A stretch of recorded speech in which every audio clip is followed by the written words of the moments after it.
क्या मुसीबत है, क्यों नहीं पढ़ पा रहा मैं?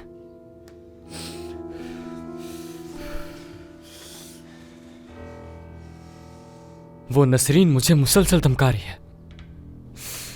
बाबा को भी नहीं बता सकता ये। किसी को बताए बगैर मसला खुद ही हल करना पड़ेगा। कुछ ना कुछ तो जल्दी करना होगा मुझे। अगर किसी को पता चल गया तो सबा को निकाल दिया जाएगा।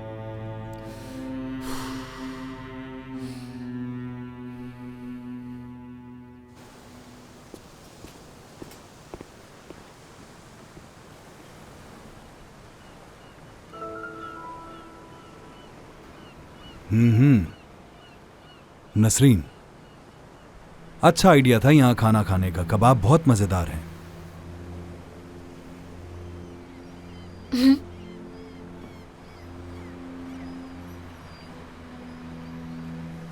मैं ये कह रहा हूं, इनका टेस्ट बिल्कुल वैसा ही है, उतने ही मजेदार हैं जैसे पिछली बार खाए थे।